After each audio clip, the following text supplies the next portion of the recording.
So, everyone can see my screen, right?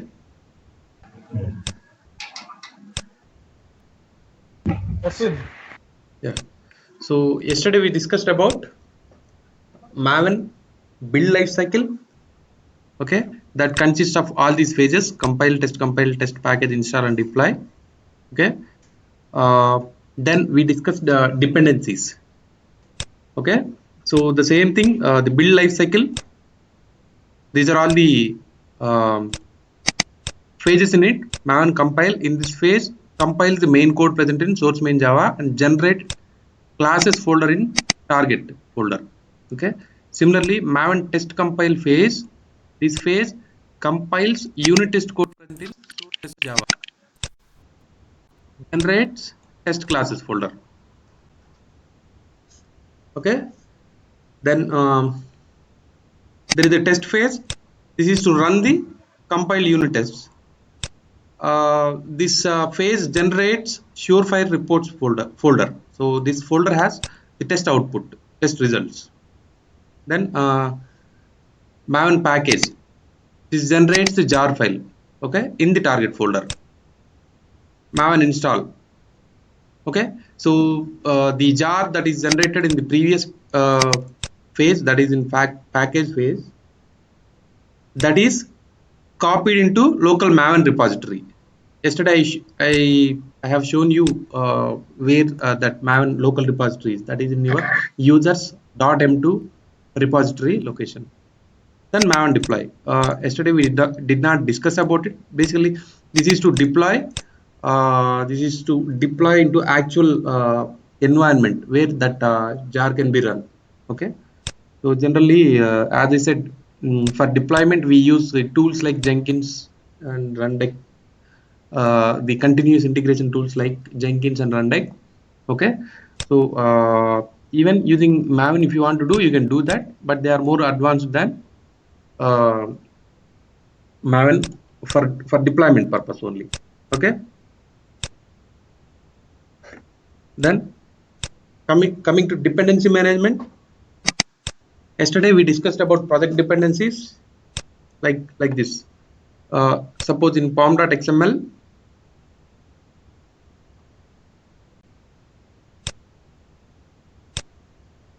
if I go here, if I add any dependency here,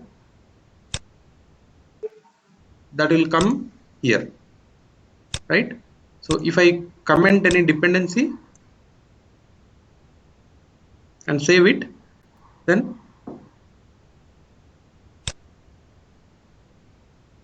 they'll go from here. See, they have gone automatically. I did not do anything. I just commented that. Okay, since that library completely got removed from Maven dependencies in source folder, since we used uh,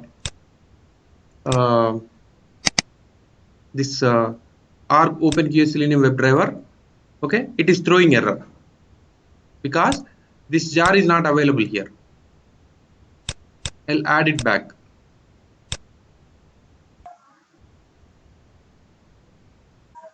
Save it. It automatically adds them back, and all the errors will get disappear. Okay. So this is about dependencies, project dependencies, and local repository. We have seen that location where that will be C users and the user that you are currently logged in under the .m2 repository. It will have all the jar files, okay, that you have accessed over here. Okay, see, you might be having n number of Maven projects in your Eclipse, okay, or in your workspace. So currently we are just looking into one Maven project. So suppose you are having 10 other Maven projects. Each project is have multiple dependencies. So suppose project 1 has some 10 dependencies, project 2 has some other 10 dependencies, project 3 has some other 10 dependencies. All the 30 dependencies will get downloaded into this repository location. Okay, suppose In those three projects, out of 10, so as I told, 10 dependencies are there in each project. So total are 30 dependencies. Suppose there are 5 dependencies which are common in all the three projects. Now, for all those 5 dependencies, only one file will be there. That means one jar will be downloaded. The same will be placed in this .m2 repository, and the same will be used everywhere, referred everywhere. Okay.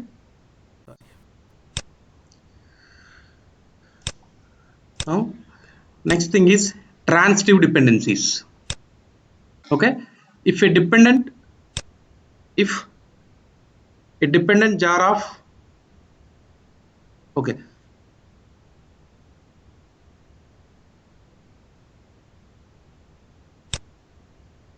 so dependent jars are called transitive dependencies. Okay, we'll explain what it is.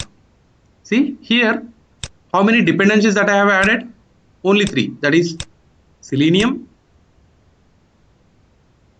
Okay, then Apache POA and JUnit. Okay, now if I go here, see, even though I added only one dependency related to Selenium, there are many files with multiple jars there. See, actually, I added only Selenium server. I did not add Selenium Firefox, Selenium IE, Selenium Opera, Selenium Safari. These are all jars again, right? So ideally, there should be only one jar, but there are multiple jars here. Why there are multiple jars? Because this our project so depends on this Selenium server jar. That's why we added it as a dependency in our pom.xml. But this Selenium server jar is again dependent on multiple other jars. Okay, so our project depends on the Selenium server jar, but Selenium server jar is dependent on multiple other jars. So for us, the jars which Selenium server depends on are called transitive dependencies. Okay, let me show this. Press Control mouse over here.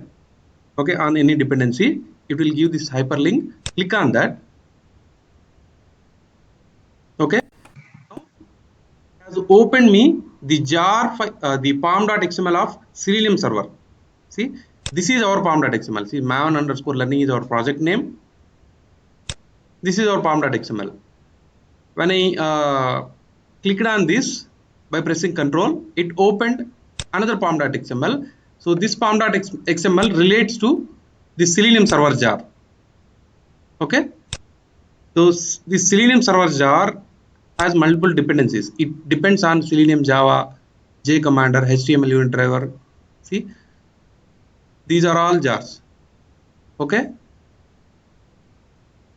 So for us, we only depend on this jar, but this jar depends on all these jars. These are called transitive dependencies for us. Okay. That means our project indirectly dependent on these jars. Okay, for these jars we have not added any dependency here, but since our dependent jar depends on these jars, they are called transitive dependencies. So Maven takes care of downloading all the transitive dependencies too. For example, so our project is dependent on Selenium server jar, so it not only downloads the Selenium server jar, but it also downloads all the jars on which this jar depends. Okay, these are all the jars. Okay, that's why it downloaded so many. Suppose um, and there can be a possibility that this Selenium Java jar can be dependent on other jars. Okay, that is a chain basically. Okay, you don't know where it ends.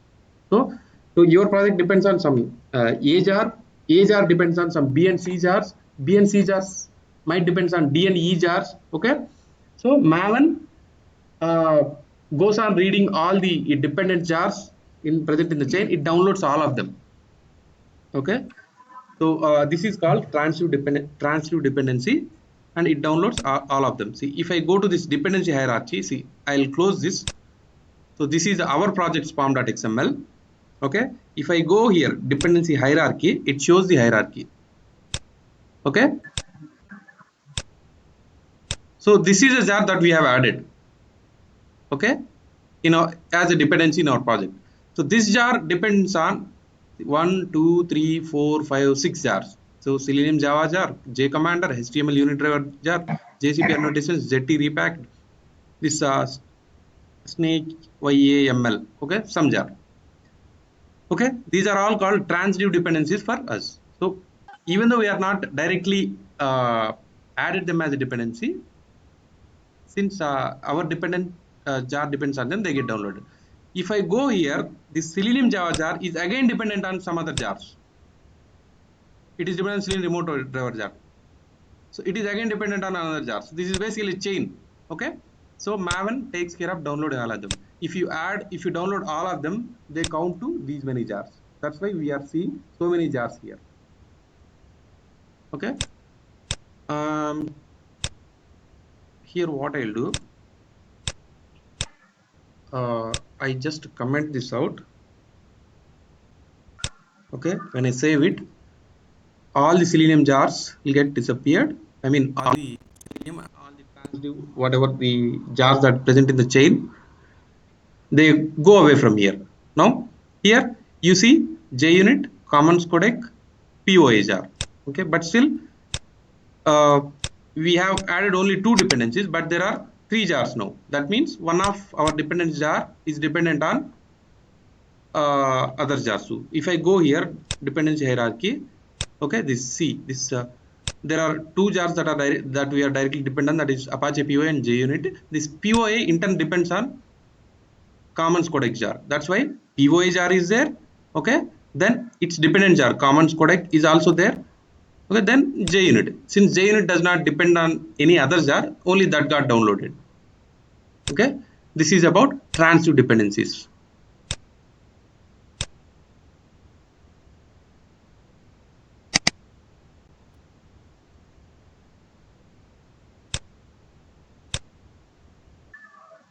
I will uncomment it. Okay. Uh, the next topic is dependency exclusion or excluding transitive dependencies. Okay. Consider the scenario where I want to use all the jars, all the Selenium jars is present to 3.0.0.beta 3 version. Okay. So it has all the jars. See, it has multiple jars. It has Selenium Edge driver jar. It has Firefox driver jar. Okay. IE driver jar, Opera driver jar, all jars are there. So it downloaded all of them. Suppose I want to, for all other jars, suppose for Selenium, Safari, Opera, IE, I want to use this 3.0.0 hyphen beta 3 version. But just for Selenium Firefox driver, I want to use beta 2 version. How to handle that case? So first thing that we need to do is exclude, exclude init. Okay, exclusion init. I need to add artifact ID, group ID. So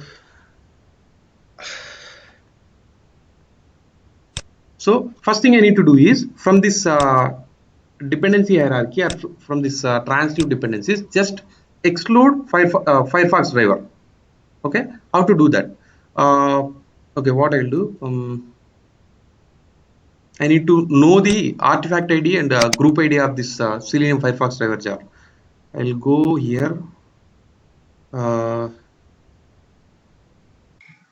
Dependency hierarchy. Okay, it will give me the all dependencies.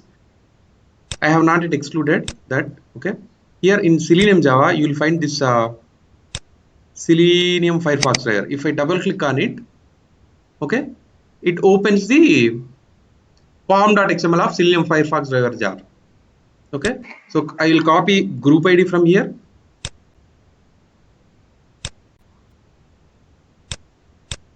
So group ID of basically, and I need to copy the artifact ID. Start button ID recording.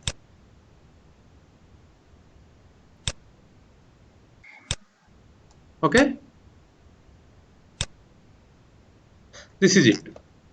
Here from this dependency, I'm just telling that exclude the Selenium Firefox driver. See now Firefox driver is not found here. It got excluded. Okay, it got excluded. Okay, and I will add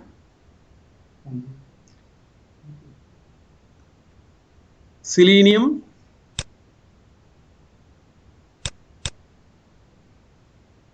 as a new dependency. So this group ID will be okay.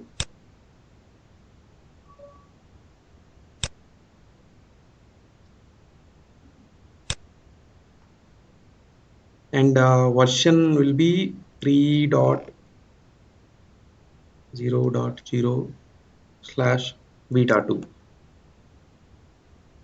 Okay, I have not yet saved it. Okay, first we'll go and see in our Maven repository whether that version is there. Okay, you need to go org selenium hq selenium. So Selenium Firefox driver, it has only also our local repository. This is our Maven local repository. It has only beta 3 version. Okay, now what I am doing in this, I have added beta 2 version as a dependency. It's not in our local repository. What I told you, if it's not in our local repository, it will first download, put that in our local repository. I'm saving it now. I have saved it. Okay, after that I need to do this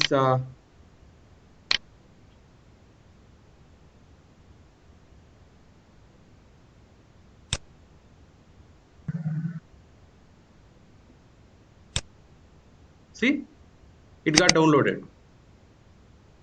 Okay, actually even I just executed Maven clean. Okay, so basically in my Eclipse the setting is done. As soon as I save this any project, it will by default build the project. Okay, building is nothing but it is doing internal, it is doing Maven install. Okay, it downloaded that. So it downloaded in our local repository, and then it will add that to our Maven dependencies. Okay, see, now you will find Firefox driver over here. Okay, see, so you got beta 2 here. Okay, that's very simple. First I excluded Selenium Firefox driver from beta 3 version. Okay, then I added a new dependency with this beta 2. So it simply uh, removed the Selenium Firefox beta 3 version from my build path and added Selenium Firefox beta 2 version. Okay, so this is about exclusion.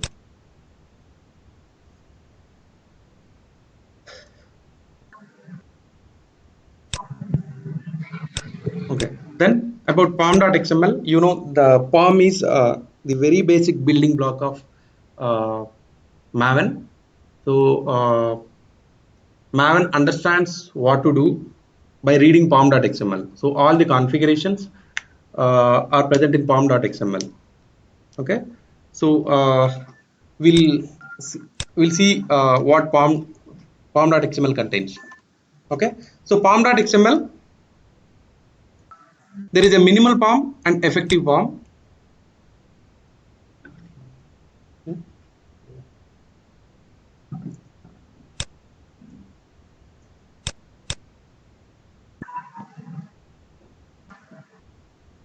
One second.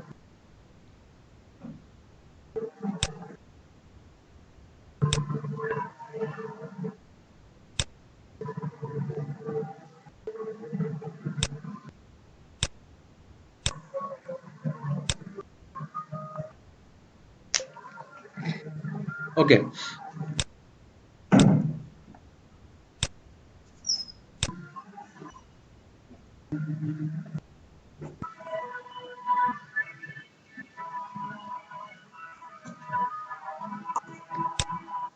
Okay. If you open your pom.xml file, here you will see multiple tabs here. Overview, okay, dependencies, dependency hierarchy, effective pom.xml. Okay. This pom.xml is nothing but the whatever the view that we are seeing here is nothing but the minimal pom. Okay. See the number of lines it contains. It contains hardly 53 lines. Okay. But if I click on this effective pom, see the number of lines you see here. Okay, 264 lines. Okay, that means whatever we see in this minimal pom, that is in pom.xml. Okay, so it's like uh, specific to this project, but whereas whatever we see in this effective pom, it's like the standard pom.xml that is already defined. Okay, that is common for all your projects. Okay, and if you overwrite it with your own configurations, okay, whatever that additional things that you add in your project, that will only be shown in your pom.xml, and effective pom contains uh, everything in details. Okay, I'll put it this way. So we know that for in our pom.xml, if you don't provide some configurations, it takes the default configurations.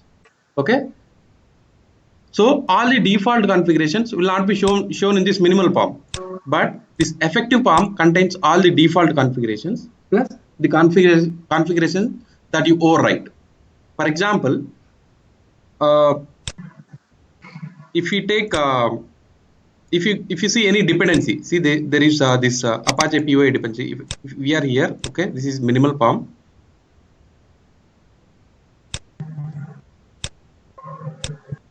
Okay, so if you take this example, so it is there in your pom.xml. If you go to effective pom, it is also there. See, but you are seeing one additional field called scope. Okay, here you don't see that.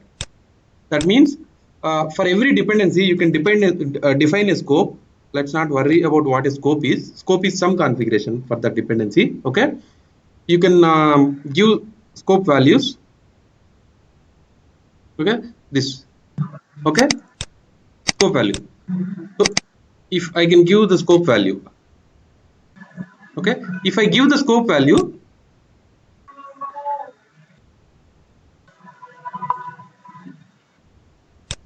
okay, go back to this POI, see, it is whatever the scope that I have given here, it is showing that scope over here too. Okay, suppose if I don't give that scope and save it, if we go and see in this effective form,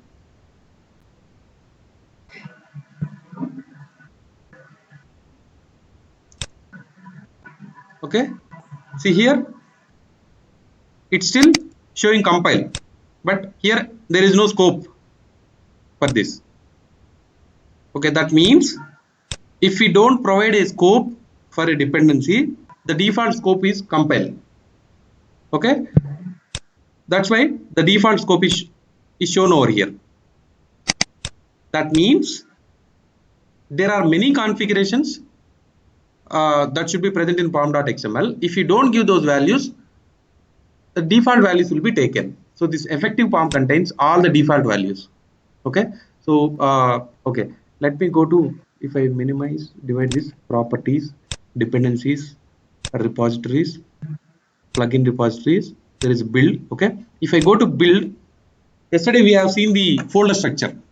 Okay, so all the main code, main source code will present in source main Java. All test code present in source test Java. Okay, once you compile all the uh, source code goes into compile source code goes into target classes. When you compile a unit test code, that goes into target test classes. Okay, so you can say that these are all default values, even though they are default. Okay, even though they are default, they should be mentioned that they should be mentioned somewhere that they are defaults. This is the place where they are mentioned. That means, see, source directory, script source directory, test source directory, output directory. Okay, these are all default values. Okay, so since they are default, your minimal palm will not contain all those values, but your effective palm still contains all the values. Okay, okay, now here comes the next thing. Suppose I don't want source directory in source main Java. I want it somewhere else. Suppose source XYZ. Okay. In source XYZ Java. Okay. I think this can be edited from somewhere. Here it's not allowing me to edit. Suppose if I want to put all my source code in source XYZ.java instead of source main Java. Okay. You can overwrite this setting in your form.xml.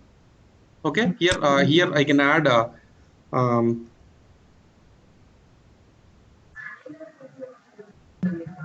okay. So not in dependencies, outside dependencies, go to, gives me build. Inside build I can add see uh, see source directory is there, source directory, one option there. Okay, so suppose if I want my source directory somewhere else,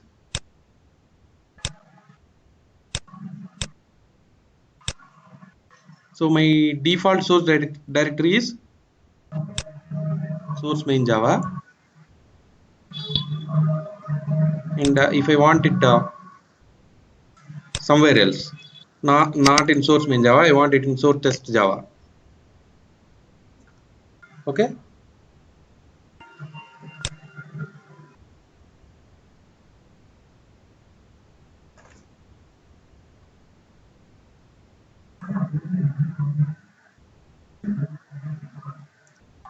did I miss something? Okay, if I want it some else, so I my effective form is having the default value. I can overwrite it here. Okay, if I compile and do that, let's see what happens. Maybe I should have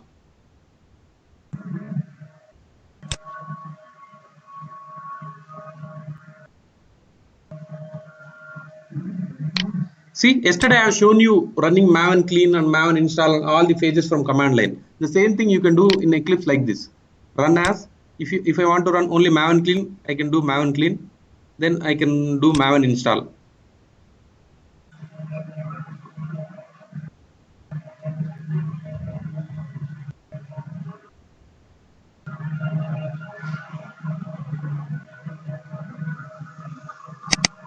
Okay, here if I go here, source main resources, source test resources.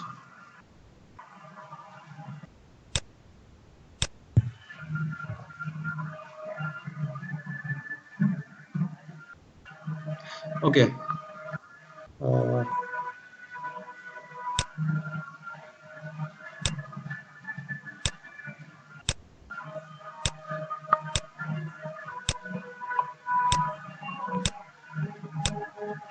should have tried this earlier.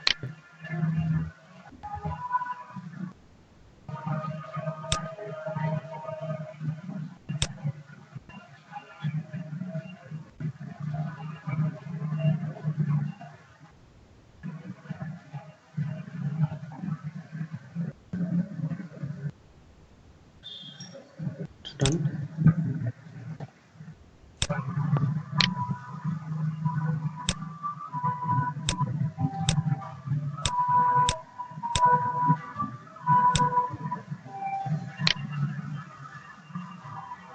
Okay, let's not worry about it. This is the way how we can do that. So but good practice is to not to override these default values. So it's always encouraged to follow the default values, because to provide the uniformity among all the projects. Okay, suppose currently if I am using Maven project over here, it is using default values.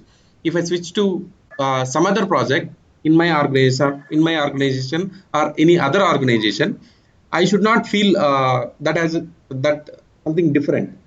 Okay, if the folder structure is same, that means if default values are used here, then I will easily understand what they are doing. Okay.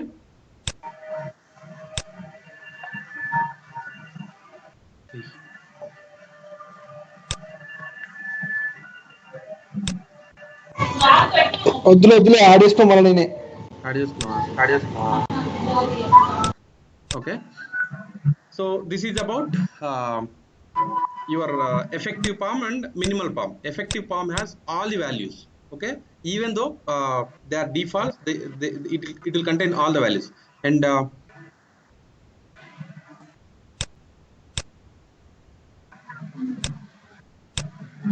okay,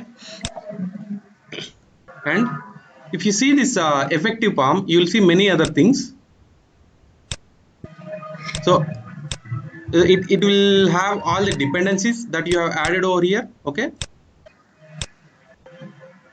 so you can call this effective palm as the uh, your minimal palm plus default values. Okay, now in under dependencies, all the dependencies that you added there are still are here also. Okay, I'll minimize this. Repositories, don't worry. Okay, this is the Maven repository over internet. Okay, so by default it downloads from here. Okay, all the jars. Then plugin repositories. Okay, um, don't worry. Then your build. So your in build, under build, you have resources, test resources, plugin management, plugins. Okay, so if I go to plugins, you see you can see multiple phases. Your clean phase. Okay, then your mute చేసుకోండి, resound వస్తుంది. Sridhar,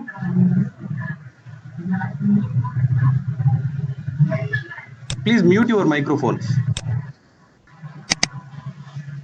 Okay, uh, so for every phase, so process test resources. Okay, then process resources, your package phase, then your compile phase, test compile phase, test phase. Okay, install phase, deploy phase, whatever phases that we have seen in build life cycle. For every phase there is a corresponding plugin. Okay,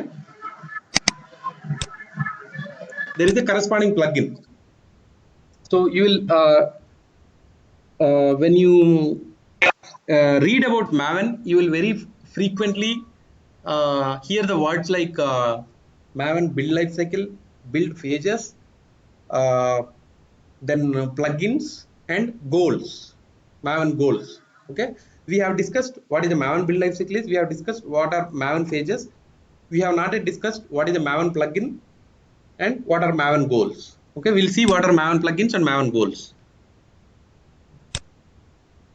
Okay, so this your effective palm gives all the details. So first let me explain what a goal is. Okay,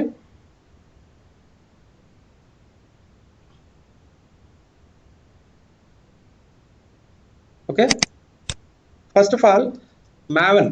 Okay, Maven is a software. Okay, this is made up of plugins. So basically, so Maven, suppose if it is doing some 100 functionalities, or if it's executing some 100 functionalities, every functionality is handled by a plugin. So basically you can call Maven is nothing but a group of plugins. So everything that you can achieve using Maven is handled by a separate plugin in Maven. Okay. Software Maven is, I'll call it a group of plugins. Okay. So every plugin,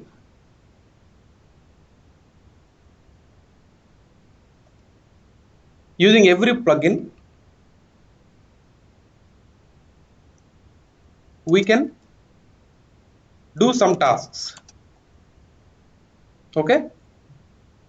Each task is called as a goal. Okay. Each task is called as a goal. And lastly, every build phase, okay, build phase, okay, in all the phase in build life cycle is nothing but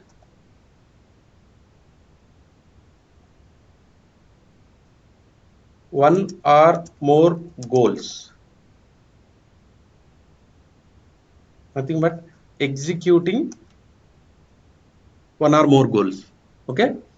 So far we have been discussing phases. Okay, what are the phases that we have discussed? Compile phase, then test compile phase, test phase. Okay, after that package phase, install phase. Okay, and there is deploy also. Okay, these are all the phases. So when I say I want to run execute, I want to execute compile phase,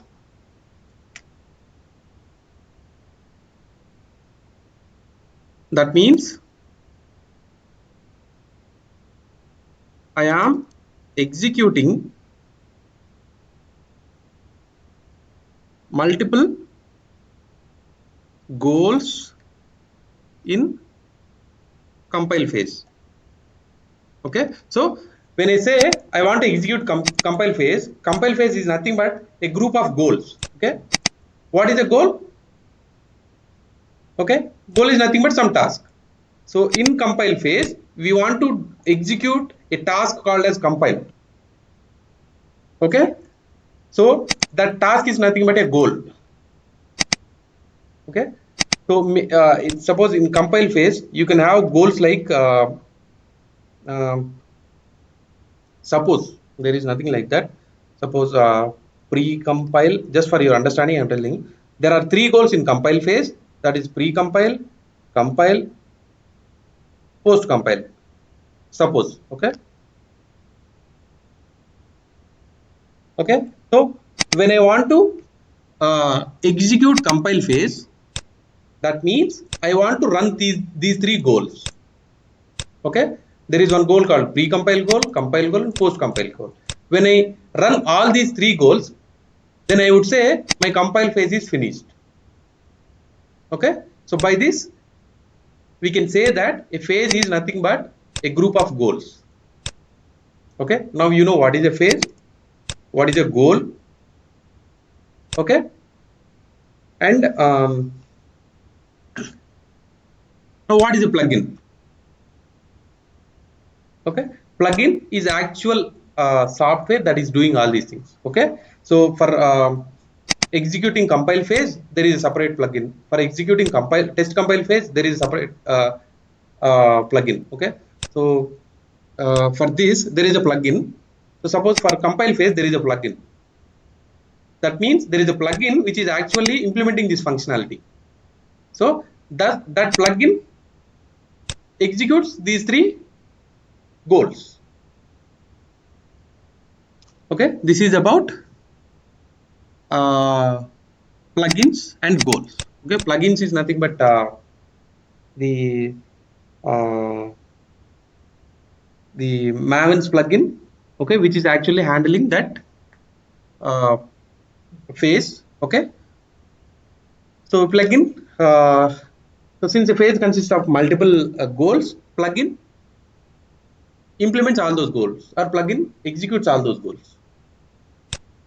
Okay, if we go back here, if I go to suppose compile phase install test compile default test compile. Okay, see see this, this is very evident. Okay, there is a artifact called Maven compiler plugin. Okay, so it can execute two goals.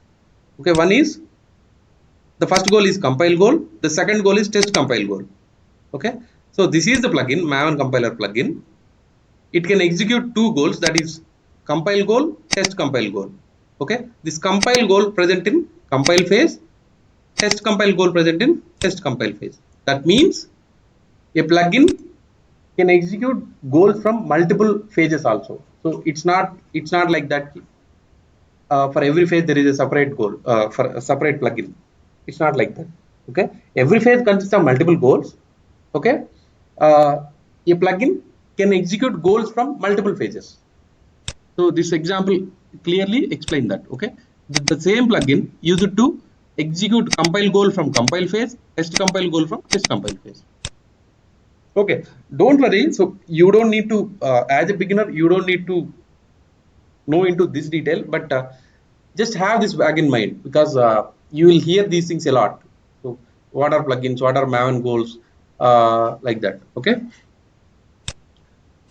so actually I need to add them.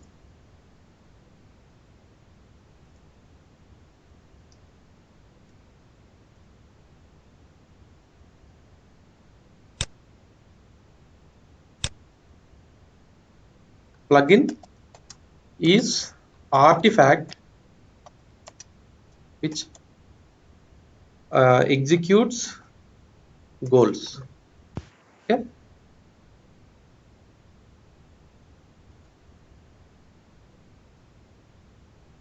then your goal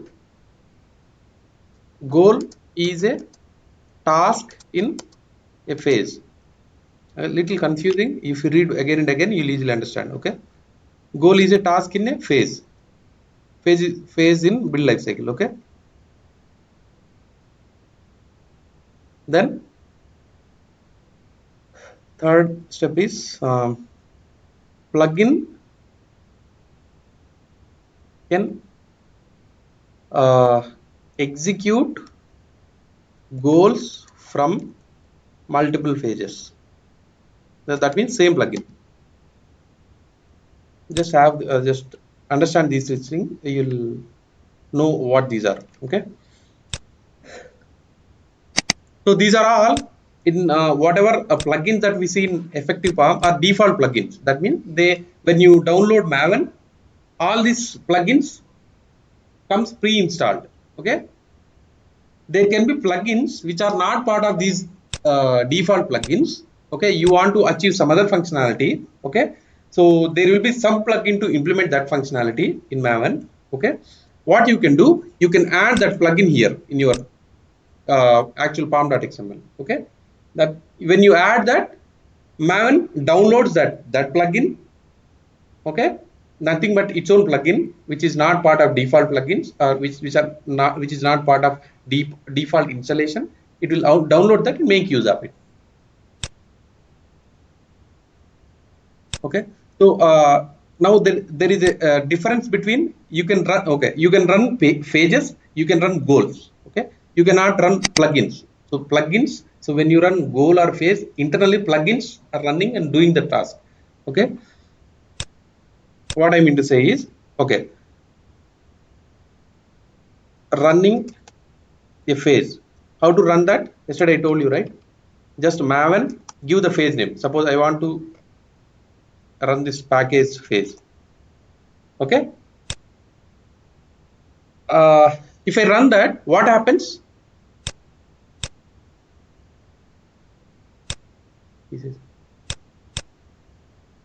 What happens?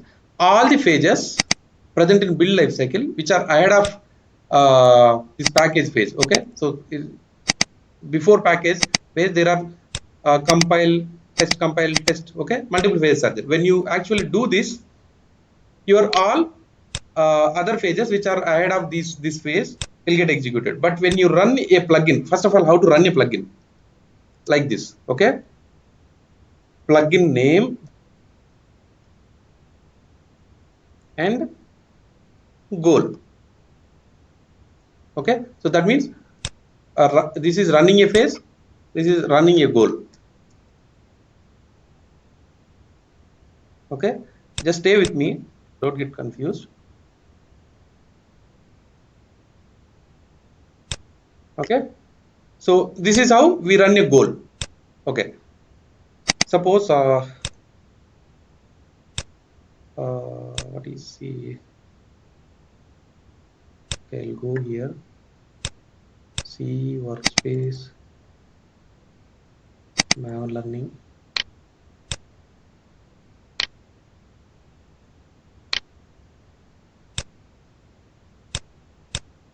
If I don't give Maven -e switch, it gives me all the options that I need to give. Okay, it says build failure,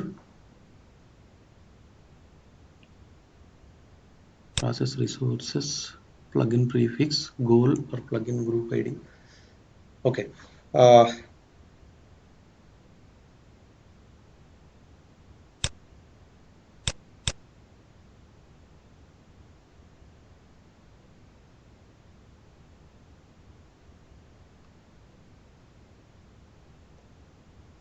So we know that every phase consists of goals. I want to know what are the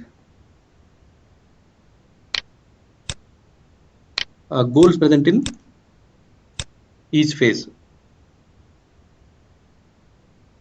So this is Maven's official site. Okay, see, generate resources, process resources, compile, process test resources, test compile, test package, install and deploy. Okay, these are all the phases on the left side. Okay, so basically I skipped this generate resources, process resources, compile. I just discussed you major phases, that is compile, test. Okay, among these all these phases I just skipped these three, 1 2 3. Okay, I only explained the major phases. So don't get confused why these additional phases are here. Okay, that is the reason. Now see, for every phase, suppose take the compile phase. Here, this is the goal that is being executed. So this is the compiler. Compiler is the name of the plugin that we are using. Compile is the goal. Okay. See here how to run a goal. This is by giving like this Maven plugin name and goal. Okay. If I copy here, copy this, I can use here. Okay. N. Okay, so if I want to run compile phase, this is how I run it. If I want to run a compile goal in compile phase, this is how I run. So if I copy this, run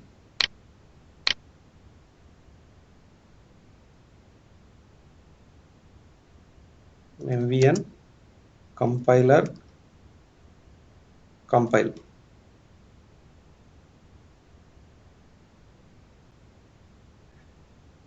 See, so it has run only compile. Okay, so basically, okay, just see what this is, and I'll run the compile phase also.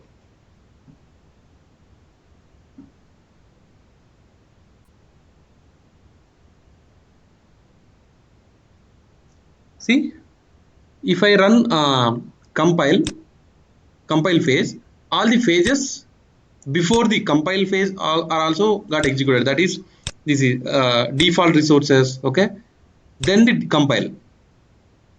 Okay, but when I ran this compiler goal, this compile goal, it only compiles. Okay, but when I run this phase, it runs all the phases present ahead of that phase in the build life cycle. So the difference being, when you run a goal, it will execute only that goal, or it will execute only that task. Here it will execute only compile, but when I execute compile phase, So it see, this is the phase, right? It executed these three. Okay. Okay, since here the phase name and goal name are same, you might be getting confused. Let's take okay. See this. The name of the phase is package. Okay, but the name of the goal is jar. Okay, if I do package,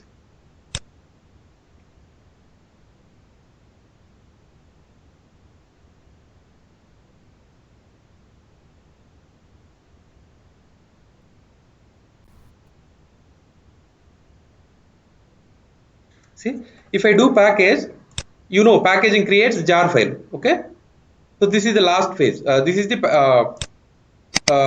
packaging phase. Okay, but before this packaging phase, it has executed all the other phases too. But when I run the goal present in that, see, this is the phase, right? In that phase, this is the jar is the goal. Okay, name of the plugin is also a jar. Okay, so if I keep that in this format, plugin name is jar and also goal is also jar. Okay, if I run that,